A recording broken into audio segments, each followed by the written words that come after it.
Em um jogo que ficou marcado pela atitude do Rafael Ramos, o Inter dá esperança para a torcida agora para a continuidade da temporada. Vamos falar sobre isso? Agora, fica comigo depois da vinheta.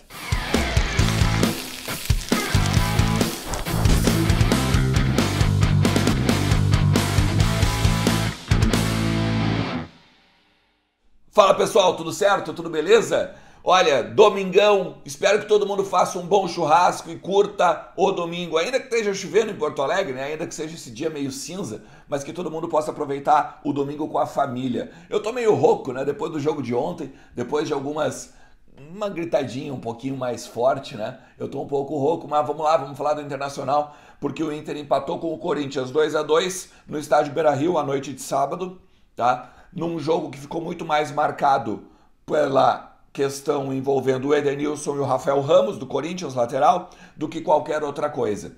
A gente vai falar sobre isso, mas primeiro eu quero te dizer o seguinte, a Life Consórcios, ela é o investimento que tu precisa. Compra uma cota com os caras lá, investe, adquire uma cota com o Jonathan, tá aqui na descrição o telefone do Jonathan e também o link para tu fazer uma simulação da tua cota e vai ganhar um dinheiro, vai transformar talvez, né, a cota no sonho da tua casa própria, no sonho do teu automóvel. Fala com o Jonathan e vai ser feliz, beleza? Olha só, eu quero falar rapidamente sobre a questão Edenilson e o Rafael Ramos, tá? Porque lá pelos 30 minutos do segundo tempo, né, houve um bafafá, um empurra-empurra, vocês sabem bem, o caso repercutiu, não tem muito o que falar, né? O Rafael Ramos chegou a pagar fiança, né? Foi detido pela Polícia Civil de Porto Alegre, prestou depoimento, agora virou caso de polícia, não é mais campo, não é mais ai falou, não falou. Mas eu quero deixar algumas coisas claras aqui. Primeiro de tudo, o Edenilson é uma vítima.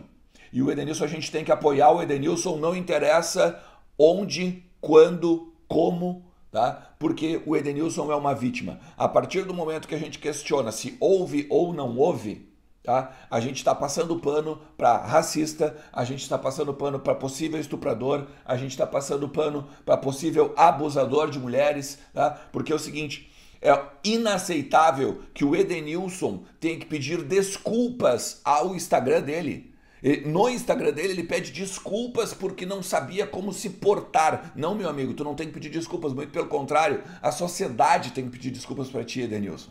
Tá? Então é o seguinte, eu vou voltar aqui, eu vou só falar sobre isso aqui, o que eu falei no Voz do Gigante. Quando você questiona se o Edenilson tá certo ou não, quando você questiona se o Edenilson, será que falou mesmo? Tá? Quem vai questionar isso é a polícia, não você. Você como cidadão, você tem que apoiar as denúncias e você tem que ir contra qualquer tipo de discriminação. Tá? Por quê? Porque a partir do momento que você questiona isso, tá? É menos um cara a denunciar na polícia. E quando você menos um cara para denunciar, é mais um estuprador na rua, é mais um racista na rua, é mais um abusador de mulheres. É por isso que a vítima não faz queixas na polícia. Tomara que a polícia pegue, consiga investigar bem isso e dê um caso favorável para o racismo, o antirracismo, né? Não só pelo Edenilson, tá? Mas principalmente pelo antirracismo, ok?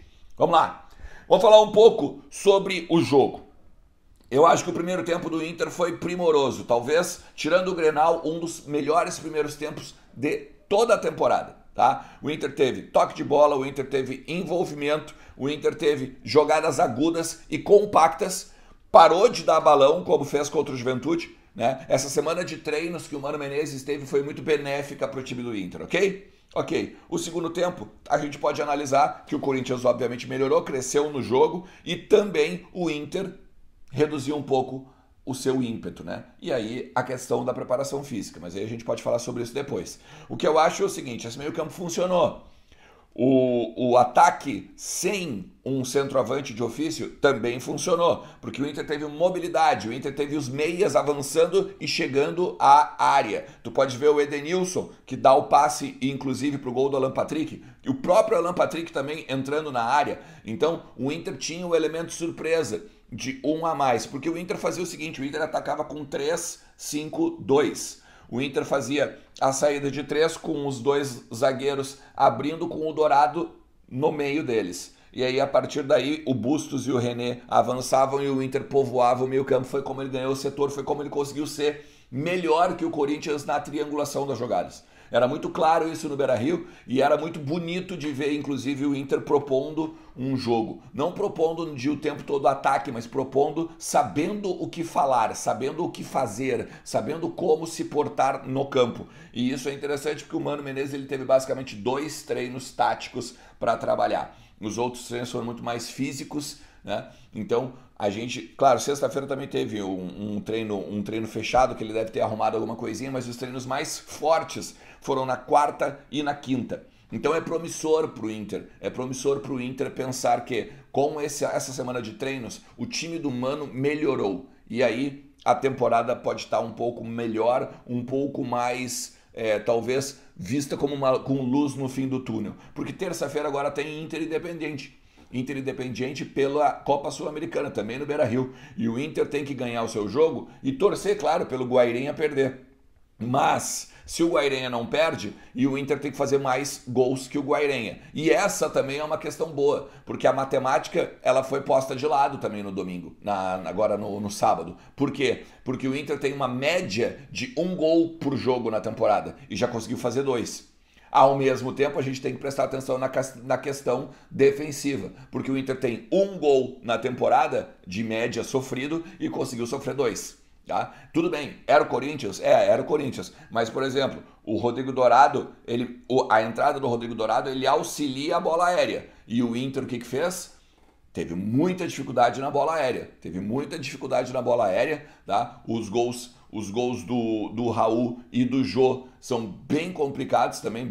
A bola foi por cima, né? A bola do Jô é uma cavadinha, tá? Que a torcida, o torcedor ficou bem indignado, né? na arquibancada do Beira-Rio e com razão, né? Porque eu acho que eles tentaram fazer uma linha de impedimento e daí tomaram a bola por cima. Tá? O Daniel foi muito bem ainda, apesar dos 2 gols, né? Impediu outros e foi para mim um dos melhores em campo também. Bustos jogou muito, o Depena é um baita jogador, o Depena é um jogador incrível que faz o meio campo do Inter também rodar. E Edenilson e Dourado foram bem, tá? Ainda que Dourado tem sim seus problemas defensivos e sua dificuldade, tá? de ser um pouco mais ágil no meio campo, ser um pouco mais rápido, mas jogou bem.